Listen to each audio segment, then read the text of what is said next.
संत कौन है? पहले आप सब ये समझिए वृंदावासियों, साधु कौन है? कथावाचक और साधु में भेद है। मैं कथावाचक नहीं हूं, मैं साधु हूं। और साधु आनंद के लिए कथा कहता है, नॉट रिमोट कंट्रोल। वर्षों वर्ष कथा करता हूं मैं, मुझे ताम झाम नाम की आवश्यकता नहीं है। बहुत नाम है, बहुत ताम है, बहुत झाम है।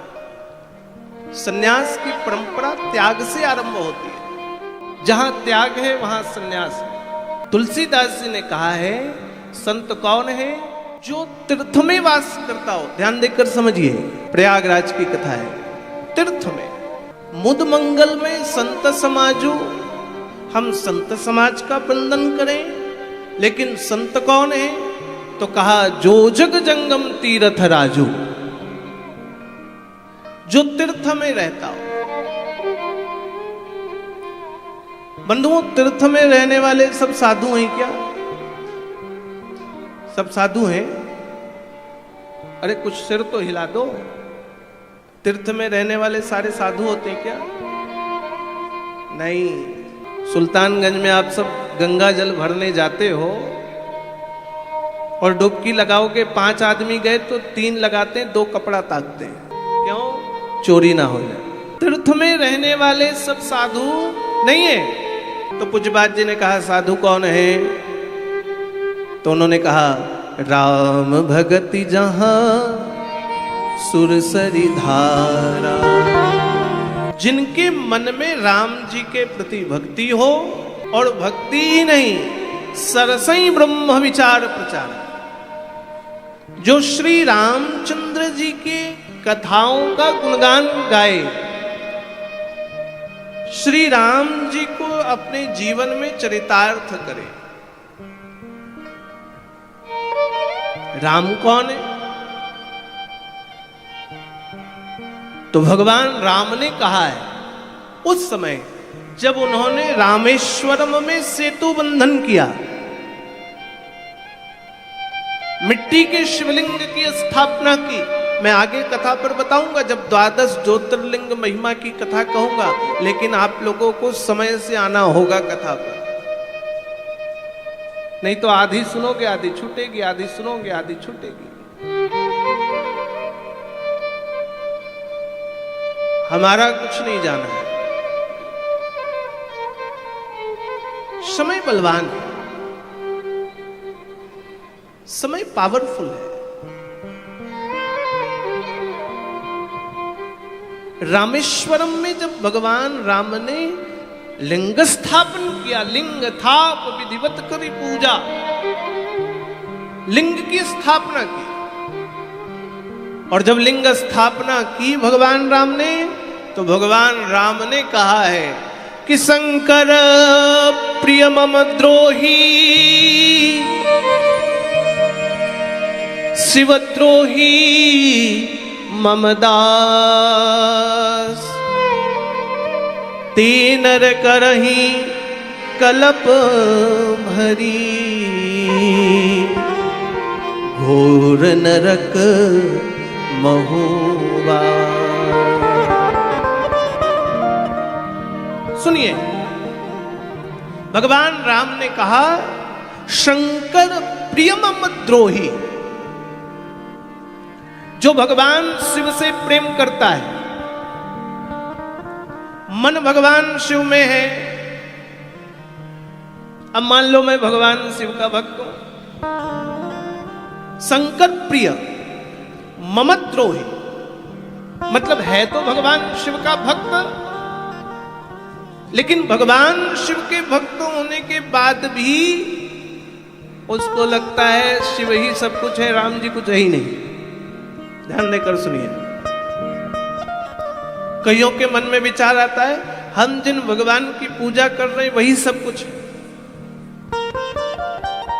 शंकर प्रिय मम द्रोही, मतलब भगवान शिव के मन के प्रति तो श्रद्धा है उसकी, लेकिन उसने सोच लिया राम जी कुछ नहीं है। दूसरा, शिवद्रोही मम दास, जो मेरी पूजा करता है और सोचता भगवान शिव ही नहीं कुछ है, जो राम और शिव में भेद कर लेता है, ऐसा व्यक्ति ते नर करहि कलप भरी, घोर नरक महुवास। जिसने भगवान शिव और राम में भेद देखा, पूज्यपाद जी ने कहा है, ऐसा व्यक्ति एक दिन नहीं, 2 दिन नहीं, 3 दिन नहीं, 4 दिन नहीं, 1 कल्प के लिए नरक में जाता है। कितने कल्प के लिए? जोर से बोलो। 1 कल्प। और 1 कल्प में कितना दिन होता है जानते हो आप? 1 कल्प में कितने दिन होते हैं पता है? एक दिन में कितने घंटे होते हैं? 24। पक्का ना? देखो मैं तो 10वीं पास बाबा, उसको अंगूठा ही टेक मान लो। एक दिन में 24 घंटे हैं। 1 घंटे में 60 मिनट है। 1 मिनट में 60 सेकंड है। और 1 सेकंड में 13 निमिष है। निमिष सुनिए, समय काल गणना। 13 निमिष में 1 सेकंड, 60 सेकंड में 1 मिनट, 60 मिनट में 1 घंटा, 24 घंटे में 1 दिन।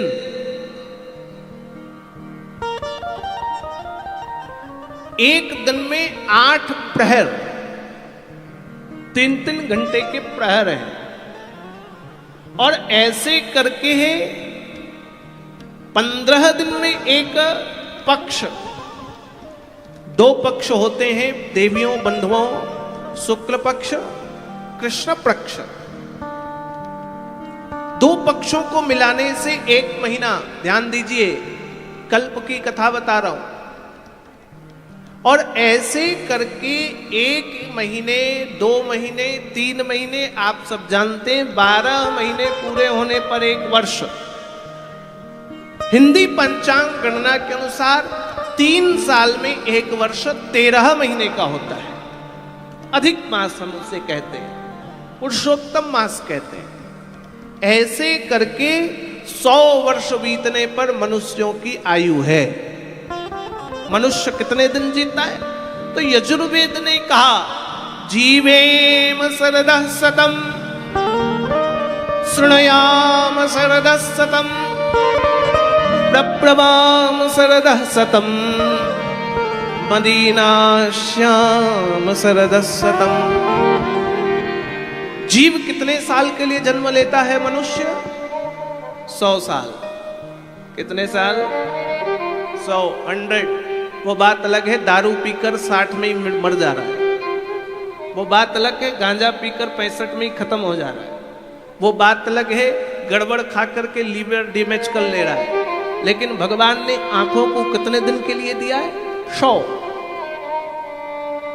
ऐसे करके ऐसे करके ऐसे करके 4,32,000 वर्ष का केवल कलयुग है। कलयुग से जो बड़ा था द्वापर 8,64,000 वर्ष का। कलयुग से ऊपर द्वापर, द्वापर से ऊपर त्रेता 12,96,000 वर्ष का।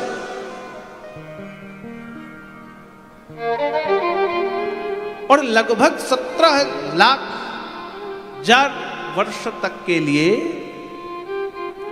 आप मानिए सतयुग रहा। ऐसे 4 युगों को मिलाने पर 1 चतुर्युग होता है। और 13 चतुर्युग के मिल जाने पर 1 कल्प होता है। जो भगवान शिव और राम में भेद करता है वो 1 कल्प के लिए नरक पर जाता है। अब आप विचार कर लीजिए कि 1 कल्प में कितनी बार सृष्टि बनेगी, कितनी बार समाप्त होगी। 13 सतयुग, 13 द्वापर, 13 त्रेता और 13 कली आ जाएंगे। इतना विस्तार युग के होने के बाद नरक से व्यक्ति मुक्त हो पाता है। जो भगवान शिव और भगवान राम में भेद देखता है, जो भगवान शिव और राम का भेद मानता है। इसलिए शंकर प्रिय मम द्रोही शिवद्रोही ममदार, ते नर करहि नरक मही, भरी घोर नरक महुबा। वह व्यक्ति घोर नरक पर चला जाता। भगवान शिव ब्रह्मा और भगवान विष्णु को ज्ञान दे। कल की कथा आपको याद है? मैंने कल कहा था ब्रह्मा जी और विष्णु जी में आपस में द्वंद्व हुआ, दोनों में बड़ा कौन है? याद है कि भूल गए? याद है? सिरवा हिला दीजिए। याद है? हाँ ना, कुछ तो बोलो। 2 घंटे 3 घंटे हम भो भो भो भो मंत्र से कर रहे हैं, कुछ तो घुसे। इतनी दूर से हमको बुलाया, आपकी खोपड़ी में कुछ घुसबा ही ना करे तो हमरो आना बेकार, आपको यहां बैठना बेकार। ब्रह्मा और विष्णु ने तय किया कि हम में बड़ा कौन? भगवान शिव ने कहा जो आदि लिंग को जान जाएगा, जो लिंग के आरंभ और अंत को जान जाएगा, वह व्यक्ति ही बड़ा है। भगवान नारायण वराह रूप धारण करके नीचे चले गए पाताल तक। मैंने कल बताया मृत्यु लोक, इस लोक धरती को मृत्यु लोक कहते हैं। इसके नीचे 7 लोक हैं, इसके नीचे 7। पाताल में राजा बलि का शासन है, रसाताल, रसाताल के नीचे पाताल। भगवान वामन ने जब राजा बलि के मस्तक पर पैर रखा तो 6 लोक नीचे दाब दिया, रसाताल पे चला गया राजा बलि, फिर नीचे पाताल, और 7 लोक ऊपर है। सबसे ऊपर सत्यलोक, भगवान ब्रह्मा हंस पर सवार होकर सत्यलोक तक गए। नारायण ने सोचा इस लिंग के, धरती के, स्थान के सबसे नीचे पाताल तक आने पर भी यह समाप्त नहीं हो रहा है, मतलब यह कभी खत्म होने वाला नहीं है। मेरे बस का नहीं। वो प्रणाम करके नीचे से वापस आ गए। और ब्रह्मा जी के 5 मस्तक हैं, और 5 मस्तक होने के कारण उनके मन में लगा कि भाई झूठ बोलने में भी फायदा है। कई बार झूठ बोल के ही काम बन जाता है। ब्रह्मा जी ने केतकी के पुष्प को पकड़ा और लेकर आ गए। कल मैंने बताया झूठ बोला तो ब्रह्मा का 5म मस्तक काल भैरव ने काटा। ब्रह्मा जी श्रापित हुए, कहीं पूजा नहीं हो। 2 स्थान तय हुए, पुष्प फेंका भगवान ने तो राजस्थान के पुष्कर में पूजा होती है। आप सब गए कि नहीं गए पता नहीं, फिर भी राजस्थान कभी भी जाएं तो राजस्थान के पुष्कर में आप लोग देखेंगे कि वहां ब्रह्मा जी का एकमात्र मंदिर है। दूसरा स्थान भगवान शिव ने यज्ञ पर दिया है। कल मैंने बताया कि भगवान ब्रह्मा और भगवान शिव, क्षमा करें, भगवान ब्रह्मा और भगवान नारायण ने दोनों ने मिलकर भगवान की स्तुति की। तो भगवान ने सबसे पहले अपने पूजा में जिस वस्तु को लिया वह जल है। क्या है? क्या है? जोर से बोलिए। जल।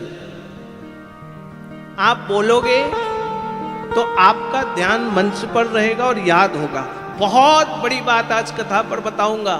बिल्कुल बात नहीं करके चेयर में बैठे हो तो फेविक्विक से चेयर से चिपक जाओ, और मैट में बैठे हो तो फेविकॉल लगाकर मैट से चिपक जाओ। वो ऐड आता है ना, छूटता ही नहीं है। जब तक व्यासपीठ से मैं ना छूटूं तब तक आप ना छूटे, क्योंकि यदि छूटा तो भी गया। सबसे पहले पूजा की वस्तु जल है। ब्रह्मा जी ने प्रकट किया चंदन, भगवान शंकर ने 5 मस्तक से प्रकट किए भांग, समी, दुर्वा, आंख और मंदार। ये भगवान की पूजा की वस्तु। भगवान ब्रह्मा, भगवान विष्णु ने कहा, प्रभु इतनी पूजा की वस्तुएं लोग ला पाए?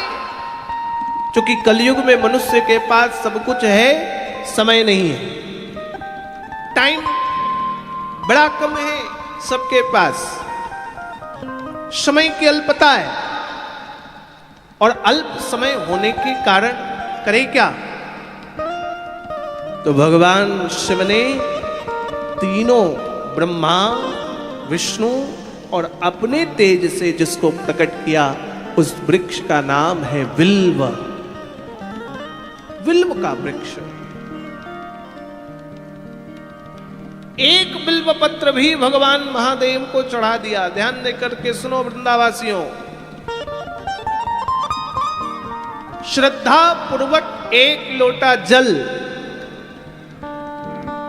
चंदन ना हो चलेगा, दुर्वा ना हो चलेगा, मंदार ना हो चलेगा, समी ना हो चलेगा, विजया ना हो चलेगा, फल प्रसाद न हो चलेगा, लेकिन श्रद्धा पूर्वक एक बिल्व पत्र भी चढ़ा दिया तो भगवान महादेव आपके ऊपर प्रसन्न हो जाएंगे, कृपा बरसा देंगे। वो औघड़दानी है, वो भोले बाबा है, वो सबके ऊपर कृपा करने वाले हैं, वो सबकी रक्षा करने वाले हैं। जो जब आया, जैसे आया, जिस भाव से आया उसको दिया। भगवान शिव ने कहा कि यदि बिल्व का पत्ता आपको प्राप्त नहीं भी हो रहा है तो उन्हीं के मस्तक पर चढ़े बिल्व पत्र को उतार कर जल से धोकर चढ़ा दे। बंधुओं, जितना मैं जानता हूं, भगवान शिव को कुछ भी आपने समर्पित किया वो स्वीकार्य है। सर्वदेवों की पूजा के लिए षोडशोपचार विधि है, नियम है, सामान है, ये चाहिए, वो चाहिए, ऐसा चाहिए, वैसा चाहिए, ये चाहिए। और भगवान को तो पत्ता चाहिए, भगवान को जल चाहिए। ध्यान देकर माताएं सुनो, हमसे हमेशा लोग पूछते, महाराज जी घर पर बड़ी समस्या है, बड़ी बाधा है, शांति नहीं है, बड़ी विपदा आ रही है, क्या करें? देखो, जब घर बनता है ना तो कोई ना कोई घर में वास्तु का दोष हो जाता है। किन्हीं भी आचार्य को ले जाओगे वो कहेंगे आपके घर में फलाना वास्तु दोष है। किचन तो ठीक बन गया, लेकिन किचन बनाने वाला जो वो होता है स्लैब, वो गलत लग गया। बोले ये पूरब की तरफ होना था, किचन तो आग्नेय पर है लेकिन स्लैब का मुंह दक्षिण पर हो गया, इसलिए आपकी समस्या है। फिर कोई आचार्य आया, उसने बोला देखो सब कुछ तो सही है घर में, लेकिन आपका बेडरूम सही नहीं। मैं सारी वास्तु को आपको सिखा कर जाऊंगा, आपको इतना ट्रेंड कर दूंगा कि वास्तु के आचार्य को आपको बुलाने की जरूरत ही नहीं पड़ेगी। फिर बोला सब कुछ तो सही है, आपके घर की घड़ी गलत दीवार पर लगी हुई है। आज ही फोन आया, बोले वो सफेद घोड़ा लाए, कहां टांगे? छोटा छोटा वास्तु दोष।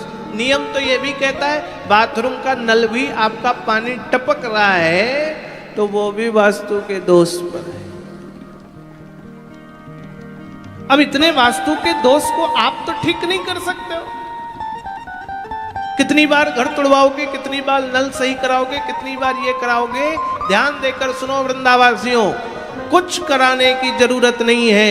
घर में कितना ही बड़ा वास्तु दोष हो, तांबे के लोटे में घर से जल लेकर यदि नियमित महादेव को चढ़ाना आरंभ कर दोगे तो आपके घर का सारा वास्तु का प्रभाव समाप्त हो जाएगा।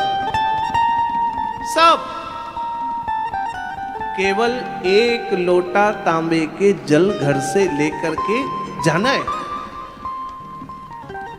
बुरा मत मानिएगा, हम लोग इतने इतने इतने आलसी हैं कि घर से एक लोटा जल भी नहीं ले जा सकते।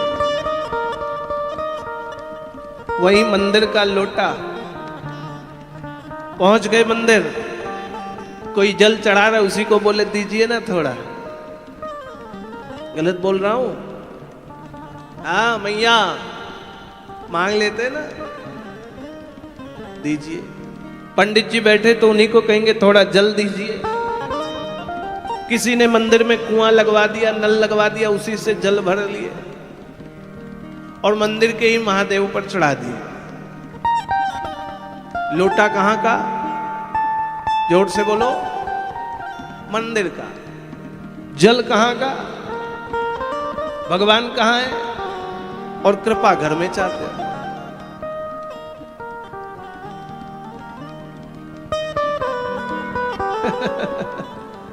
लोटे का जल घर से ले जाएं, श्रद्धा से ले जाएं, भक्ति से ले जाएं और तांबे के लोटे में जल लेकर भगवान महादेव को चढ़ाएं। सुनिए ध्यान से, आज मैं आपको शिव पूजन विधि समझाऊंगा।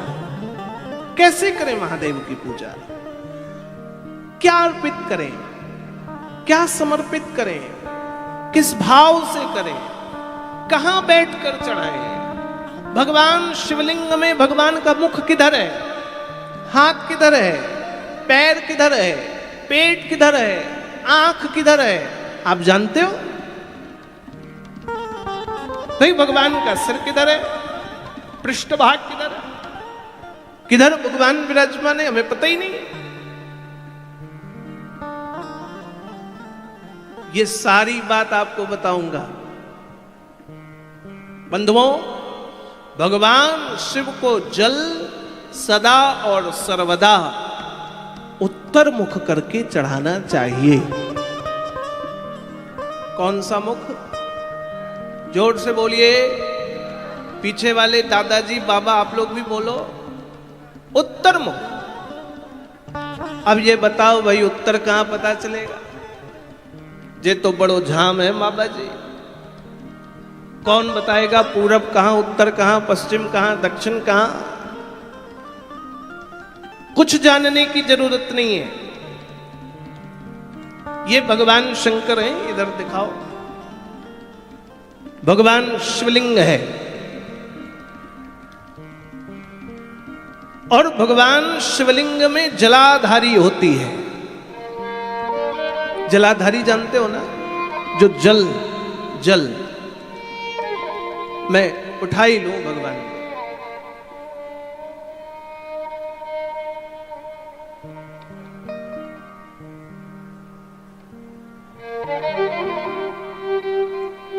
आप सबको कैमरे में भी दिखाई देगा, ये हमारे भगवान जी हैं। और जिनको नीचे से दिख रहा वो नीचे से देखो। अब ये जो दिख रहा है ये जलाधारी। जल जिस दिशा की तरफ जाता है वो दिशा उत्तर है, यानी इधर जा रहा है तो ये दिशा कौन सा हो गया? और आपको किस दिशा की तरफ मुंह करके जल डालना है? उत्तर। इसका मतलब आप बैठेंगे किधर? यहां। समझ में आया? जिधर जल बह रहा हो उसके दूसरी तरफ बैठ गए तो उत्तर है। ये इधर उत्तर मुंह हो गया। पीठ आपका दक्षिण हो गया। अब जैसे ही आप यहां बैठे, ये आपका उत्तर हो गया, ये दक्षिण भाग हो गया, तो ये भगवान का पूर्व भाग है। सामने का भाग कौन सा हो गया? भगवान का पूर्व। ध्यान दीजिए, शिवलिंग को देखते रहिए स्क्रीन पर या मंच पर। हमने भगवान का श्रृंगार सामने के भाग पर किया है। सामने का भाग भगवान का मुख है। इस जलाधारी के स्थान पर माता पार्वती का स्थान है, इसलिए जलाधारी को कभी नांगा पार नहीं करना चाहिए। पार्वती जी अन्नपूर्णा है, इसलिए विद्वान जन कहते हैं कि नाली भगवान शिव की पार करनी नहीं चाहिए। मुख इधर है तो पीछे का भाग भगवान का पृष्ठ हो गया, तो प्रयत्न करना चाहिए। यदि व्यक्तिगत पूजा करने जा रहे हैं तो पृष्ठ भाग पर भी बैठ करके जल न चढ़ाएं। सबसे श्रेष्ठ है उत्तर की तरफ मुंह करके जल चढ़ाएं, या फिर पूर्व की तरफ बैठ करके भगवान को मुख चढ़ाएं, जल चढ़ाएं। जल कैसे चढ़ाएं? तो एक बार में भगवान महादेव को जल मस्तक पर नहीं डालना चाहिए, ध्यान दें। पहले आप जल यहां समर्पित करें भगवती को। भगवती को जल समर्पित करने के बाद दो भाग हैं, ये इसके दो भाग पर, एक पर भगवान कार्तिकेय, दूसरे पर भगवान श्री गणेश विराजमान। फिर मध्य में जल डालकर दाएं बाएं जल डालना चाहिए भगवान को। तत्पश्चात भगवान के मस्तक पर जल अभिषेक करें। ऐसे भगवान महादेव का अभिषेक करना चाहिए। यह भगवान महादेव के श्रेष्ठ जल डालने का नियम है। पहले उत्तर भाग पर नीचे जलहरी पर, फिर दाएं बाएं पर भगवान को जल समर्पित करें। तत्पश्चात नमः शिवाय, नमः शिवाय, नमः शिवाय, नमः शिवाय बोलकर भगवान के मस्तक पर जल चढ़ाएं। ये भगवान का पंचाक्षर मंत्र है।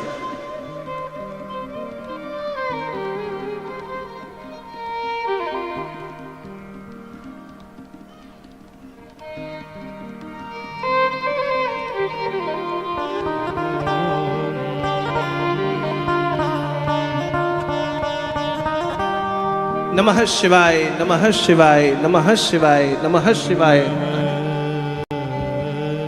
ऐसे मंत्र का उच्चारण करके जल चढ़ाएं। बंधुओं, हमसे गलती होती जो जलहरी की अर्घा है, जो चारों तरफ अर्घा है। मैं इसलिए कह रहा हूं, आपके गांव पर भगवान विराजमान होने जा रहे हैं। मैंने देखा लोग अर्घे पर दीपक जला देते हैं। आप भी करोगे, मुझे पूर्ण विश्वास है। कुछ नहीं तो पूजा की थाली ही रख देते, कुछ ना मिले तो नारियल फोड़ देते। किसमें? अर्घे। अर्घा समझ गए ना? शिवलिंग के चारों तरफ जो होता है। एक बार एक मंदिर में गया, माता जी उसमें दीपक जलाकर रख रही थी, आरती की थाल रखी।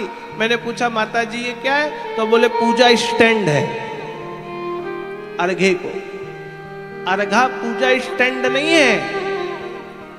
आपको वहां दीपक नहीं रखना चाहिए, आपको वहां नारियल नहीं फोड़ना चाहिए, आपको वहां अगरबत्ती नहीं जलाना चाहिए। उससे नीचे अलग रखें, उससे दूर रखें। दूसरी बात, मैंने झारखंड में देखा है, लोग गर्भगृह में नारियल फोड़ते हैं। भगवान शिव को फोड़कर नारियल नहीं चढ़ता है। सुनिए वृंदावासियों, फोड़कर नारियल भगवान को चढ़ाया, बोलो, नहीं जाता है। श्रीफल पूर्ण चढ़ना चाहिए। उस नारियल को हम क्या कहते हैं? श्री। क्या कहते हैं? श्री। श्री मतलब लक्ष्मी, और श्रीफल का मतलब भगवान गणेश भी है। कलश पर जिन देवों का आवाहन करते हैं उसमें क्या रखते हैं? नारियल। रखते हो कि नहीं? और जैसे ही नारियल रखते हैं तो सबसे पहले हम लोग कहते हैं वक्रतुंड महाकाय सूर्यकोटि समप्रभ निर्विघ्नं कुरवे देव सर्वकार्येषु सर्वदा। होंगे क्या? जोर से बोलिए। इसलिए गर्भगृह में नारियल फोड़ा नहीं जाता है। नारियल के जल से, डाब के जल से भगवान का अभिषेक होता है, नियम है। फूटे नारियल बाहर से लाकर भगवान को समर्पित कर दे, ये नियम है। किंतु नारियल गर्भगृह में नहीं तोड़ा जाता है। जो व्यक्ति संपूर्ण पूजा के बाद, ध्यान देकर करके सुनिए, संपूर्ण अभिषेक के बाद, संपूर्ण पूजा होने के बाद, संपूर्ण जलाभिषेक होने के बाद, दूध दही घृत मधु इत्यादि समर्पित करने के बाद, इत्र गंध पुष्प फल सब समर्पित करने के बाद, संपूर्ण पूजा होने के बाद हाथ में श्रीफल लेकर के अपना नाम गोत्र बोल करके वह श्रीफल भगवान महादेव को समर्पित करता है तो उसकी सभी मनोकामना पूरी हो जाती है, सारी मनोकामना।